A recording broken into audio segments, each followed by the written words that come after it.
मेरी आवाज़ का सफ़र सुनने वाले तमाम श्रोताओं, दर्शकों, मेरे दोस्तों, मेरे सारे चाहने वालों को हेलो, हाय, आदाब, सत श्री अकाल दोस्तों। आपका बहुत बहुत शुक्रिया कि आप इस प्रोग्राम को बहुत प्यार दे रहे हैं। आपके कमेंट्स और आपके मैसेज मुझे बता रहे हैं कि ये कार्यक्रम आपको बहुत अच्छा लग रहा है।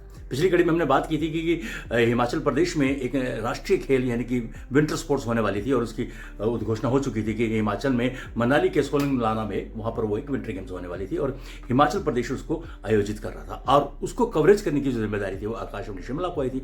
नेशनल लेवल के ऊपर उसको ब्रॉडकास्ट करना था, शाम को 8:30 बजे का चंक उसको मिला था और मेरी किस्मत से बहुत अच्छा हुआ कि कुछ महीने पहले ही दिल्ली से एक प्रोड्यूसर ट्रांसफर होकर हमारे शिमला आकाशवाणी में आए थे, मिस्टर विजय दीपक छिब्बर, जो बेसिकली वो एनएसडी से थे लेकिन थिएटर में के साथ साथ उन्हें प्रोडक्शन का बहुत अच्छा नॉलेज था और वो भी बहुत शौक से काम करते थे। मेरी उनके साथ ट्यूनिंग हो गई थी और हुआ ये कि आकाशवाणी से जो टीम डिसाइड हुई उसमें विजय दीपक छिब्बर जी प्रोड्यूसर और मैं उनके साथ एज एन असिस्टेंट जाने का मौका मिला। और छिब्बर जी जो थे वो प्रोडक्शन का काम करते थे, वॉइसिंग काम मेरा था और हमने वहाँ जाके जब हम गए तो ऑफिस की गाड़ी लेकर गए। हमारे साथ जो एक ड्राइवर गया वो रिटायर्ड फौजी था। जब वो मनाली के पास पहुंचा तो काफ़ी बर्फ पड़ चुकी थी और सोलंग नाला जाने के लिए तो काफ़ी ज़्यादा बर्फ थी और उसने जाने से मना कर दिया। और हमने जो डायरेक्टर इंस्टीट्यूट के जो रखे मनाली में जो एक इंस्टीट्यूट है जो उसको कंडक्ट करवाता है, उसके पास जाकर उनके डायरेक्टर से बात किया कि हमें अपनी गाड़ी का इंतजाम करवाइए क्योंकि हम ऊपर जा नहीं पाएंगे, हमें रेडियो की टीम है। तो उन्होंने कहा कि आप कौन सी गाड़ी में हैं? हमने कहा हम अपनी सरकारी गाड़ी में आए हैं लेकिन हमारा ड्राइवर जाने से मना कर रहा है। तो वो जो डायरेक्टर थे उसके वो रिटायर्ड फौजी थे। उन्होंने कहा अच्छा आपके जो ड्राइवर हैं वो क्या रिटायर्ड फौजी हैं? मैंने कहा बिल्कुल रिटायर्ड फौजी हैं, क्या जरा उसे बुलाइए। मुझे मना नहीं करेगा। मैं कैसे कैसे उसको हमें मना कर रहा है?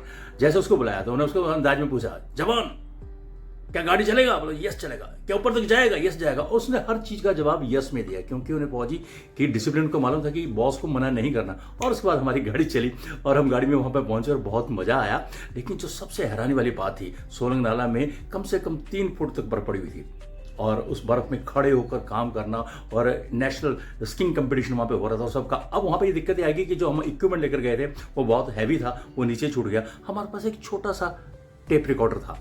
हमने उस टेप रिकॉर्डर में छिब्बर साहब सामने से इशारा करते थे, मैं 12 या 13 मिनट की उतनी ही डबिंग करता था जितनी हम दिल्ली को तुरंत वहाँ से फोन लाइन के जरिए भेज दें और वो रात को 8:30 बजे ब्रॉडकास्ट होते थे। कमाल का एक्सपीरियंस था वो कि सामने लाइव रिकॉर्डिंग हो रही है, लाइव ही हम उसको एडिट कर रहे हैं और लाइव ही भेज रहे हैं और शाम को जब सुन रहे हैं तो वो एज इट इज़ वही बज रहा है। और ये एक अच्छे प्रोड्यूसर काम करने का मौका मिला और मुझे बहुत खुशी हो रही थी कि पूरे हिंदुस्तान में मेरी आवाज़ गूंज रही है और ये एक बहुत सुनहरा मौका था अपनी आवाज़ को जगह जगह तक पहुँचाने का। ये सब काम किया और उसके बाद वहीं पर बैठे बैठे छिब्बर साहब ने मुझे बता दिया कि प्रदीप, मुझे पता भी लग गया था कि वो एनएसडी से हैं, थिएटरमैन की बड़ी नॉलेज है। उनका आप शिमला जाके हम एक थिएटर फेस्टिवल करेंगे और शिमला आकर उन्होंने एक थिएटर फेस्टिवल किया। मैं उनके साथ था और वो थिएटर फेस्टिवल बहुत कामयाब हुआ। ये कैसा बना, क्यों बना, कब बना, क्या किया, वो अगली कड़ी में। आज के लिए बस इतना ही, फिर मिलेंगे और आवाज़ के इस सफ़र में आपसे कुछ बातें करेंगे और यूं ही अपने सपने आप तक पहुंचाते रहेंगे। लेकिन एक बात जो मैं आपको कहना चाहता हूं कि ज़िंदगी में अगर आपने जिद की है ना किसी चीज़ को पूरा करने की, तो जिद अगर आपने बिल्कुल कैसे कह दीजिए जिद आपने ऐसे की है कि मुझे ये काम पूरा करना ही करना है और शिद्दत से की है, तो यकीन मानिए खुदा भी आपको जिद पूरी कर देता है। मुझे भी जिद थी कि मुझे आवाज़ को दुनिया तक पहुंचाना है और वो बात पूरी हुई। तो दोस्तों अपनी मेहनत कभी मत छोड़िए और ज़िंदगी में हमेशा जिद करिए कि मुझे ये पाना है और उसके लिए मेहनत जी जान से करें तो ज़िंदगी में वो हर चीज़ पाई जा सकती है। जैसे सब लोग पाते हैं आप भी पा सकते हैं। यूँ ही मिलते रहें, हंसते रहें, मुस्कुराते रहें और देखते सुनते रहें वो प्रोग्राम जिसका नाम है मेरी आवाज़ का सफ़र। फिर मिलेंगे अगले अंक में और फिर बातें करेंगे कुछ और, लेकिन आज के लिए बस इतना ही।